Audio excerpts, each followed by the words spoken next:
আজকের গল্প fantasy, doctor আর.এন. মণ্ডল। হীরালাল বাবু আজ দীর্ঘ 40 বছর কলকাতায় সিঁথির মোড়ের কাছে একটা স্কুলে মাস্টারি করেছেন। গণিতের শিক্ষক তিনি। প্রচুর টিউশনিও করেছেন। জীবনে অনেক কিছুই তিনি পেয়েছেন, কিন্তু নস্টালজিয়া তাঁর পিছু ছাড়েনি। জিয়াগঞ্জের কাছে একটা গ্রামে তাঁর বাড়ি। ছোটবেলার গ্রাম্য জীবন, ভরা গঙ্গায় সাঁতার দেওয়া, এসব তিনি এখনও ভুলতে পারেননি। এখন অবসর জীবনে দাঁড়িয়ে তিনি শৈশবের কথা ভেবে স্মৃতিমেদুর হয়ে ওঠেন। রোজ সকালবেলায় বারান্দায় বসে খবরের কাগজ পড়েন আর বাংলা তারিখ দেখেন। আজ পয়লা বৈশাখ। গাঁয়ে কি আনন্দ! সবাই নতুন খাতা করতে যাবে। সারা গাঁ ঘুরে ঘুরে হরি সংকীর্তনের দল হরিনাম করবে, বাড়ি বাড়ি ফলাহার করবে। এখন বৈশাখ জ্যৈষ্ঠ মাস, আম কুড়োনোর সময়।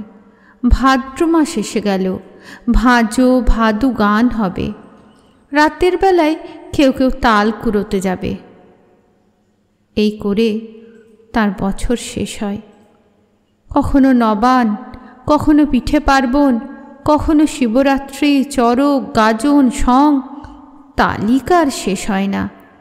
মাঝে মাঝে তার মনে হয় শেষ জীবনে আবার গ্রামে ফিরে যাবেন। সেবার হঠাৎ সুযোগ এসে গেল, গ্রামে যেতে হবে। পৈতৃক সম্পত্তির ভাগ বাঁটোয়ারা করতে হবে। তার কতকগুলো সই সাবুত দরকার। জিয়াগঞ্জের এক বন্ধুর বাড়িতে উঠলেন। পরদিন সকালে গাঁয়ে পৌঁছলেন। অবাক হয়ে দেখলেন সব কেমন পাল্টে গেছে। গাঁয়ের অধিকাংশ মানুষই তার অজানা। কিছু বয়স্ক মানুষ তার খোঁজ খবর নিলেন। গাঁয়ের রাস্তাঘাটই তিনি ঠাউর করতে পারলেন না। একটা বাচ্চা তাকে পথ দেখিয়ে দিল। ঘেমে নিয়ে তিনি একাকার। নিজের বাড়ি জঙ্গলে ভরে গিয়েছে।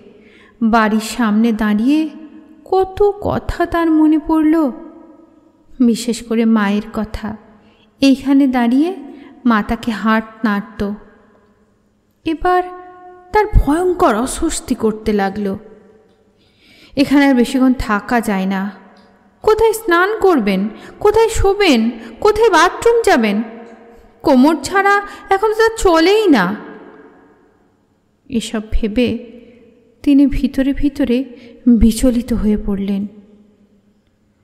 কোনো ক্রমে জমি জায়গার ভাগ বাঁটোয়ারা করে তিনি শহরের পথে পা বাড়ালেন।